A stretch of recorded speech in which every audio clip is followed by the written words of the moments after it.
പെട്ടെന്നും കുറഞ്ഞ ഇൻഗ്രീഡിയൻസ് കൊണ്ട് ചെയ്തെടുക്കാൻ പറ്റുന്ന നല്ല ടേസ്റ്റി ആയിട്ടുള്ള ഒരു ഈവനിങ് സ്നാക്സ് ആണ് നമ്മളിന്ന് ചെയ്തെടുക്കുന്നത്.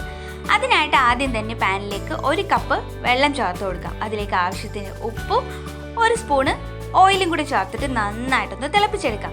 നന്നായിട്ട് തിളച്ച് കഴിഞ്ഞാൽ ഇതിലേക്ക് ഒരു 1/2 കപ്പ് അളവിൽ അരിപ്പൊടി ചേർത്ത് കൊടുക്കാം. ഇനി ഇത് കൈവിടാതെ ഒന്ന് പെട്ടെന്ന് തന്നെ ഒന്ന് ഇളക്കി കൊടുത്ത് നന്നായിട്ട് ഇതിനെ ഒന്ന് വറ്റിച്ച് കുറുക്കിയെടുക്കാം. ഇപ്പം നന്നായിട്ട് തിളച്ച് നല്ലപോലെ മാവ് വെന്ത് വന്നിട്ടുണ്ട്. ഇനി ഇതൊന്ന് തണുക്കാനായിട്ട് മാറ്റി വയ്ക്കാം. ആ ഒരു സമയം കൊണ്ട് നമുക്കിതിലേക്ക് വേണ്ടിയിട്ടുള്ള ഫില്ലിങ് ചെയ്തെടുക്കാം. ഒരു 1/2 കപ്പ് അളവിൽ തേങ്ങ ചേർത്ത് കൊടുക്കാം. അതുപോലെ തന്നെ അവിലുണ്ടെങ്കിൽ അത് ചേർത്ത് കൊടുക്കാം. പിന്നെ ഏലക്ക പൊടിച്ചതും അതുപോലെ തന്നെ ഒരു 1/2 കപ്പ് അളവിൽ നന്നായിട്ട് ചതച്ചെടുത്തിട്ടുള്ള ശർക്കര കൂടി ചേർത്തിട്ട് നന്നായിട്ട് കൈകൊണ്ട് മിക്സ് ചെയ്ത് ഇതിനെ ഒന്ന് നന്നായിട്ട് മിക്സ് ചെയ്തെടുക്കാം. അവിലിന് പകരമായിട്ട് നിങ്ങൾക്ക് വേണമെന്നുണ്ടെങ്കിൽ പഴം വേണമെങ്കിലും യൂസ് ചെയ്യാം.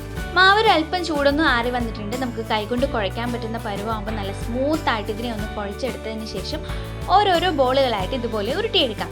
ഇനി ഇത് കൗണ്ടർ ടോപ്പിലേക്ക് ഇട്ട് കൊടുത്തിട്ട് നമുക്ക് അല്ലെങ്കിൽ ഒരു ചപ്പാത്തി പരത്തുന്നതിലേക്ക് അല്പം പൊടി ഇട്ട് കൊടുത്ത് നന്നായിട്ട് ഇതിനെ ഒന്ന് റൗണ്ട് ഷേപ്പിൽ പരത്തിയെടുക്കാം. പ്രസ് പാൻ ഉണ്ടെങ്കിൽ അതിൽ ചെയ്തെടുത്താലും മതിയാവും. ഇപ്പോൾ ഞാൻ നന്നായിട്ട് റൗണ്ടായിട്ട് പരത്തിയെടുത്തിട്ടുണ്ട്. ഇനി ഇതിൻ്റെ ഉള്ളിലേക്ക് ഫില്ലിങ് വെച്ച് കൊടുത്ത് നമുക്കിതുപോലെ ഒന്ന് മടക്കി കൊടുക്കാം. ഇനി ഇതിൻ്റെ സൈഡ് ഭാഗങ്ങളൊക്കെ നന്നായിട്ടൊന്ന് ഒട്ടിച്ചു കൊടുക്കാം. ഒട്ടിച്ചു കൊടുക്കുമ്പോൾ വേണമെന്നുണ്ടെങ്കിൽ ഒരു അല്പം വെള്ളം തൊട്ടതിന് ശേഷം വേണമെന്നുണ്ടെങ്കിൽ ഒട്ടിച്ചു കൊടുക്കാം. ഇല്ലെങ്കിൽ ഇതുപോലെ വിരൽ കൊണ്ട് നന്നായിട്ട് പ്രസ് ചെയ്ത് കൊടുത്താലും മതിയാവും.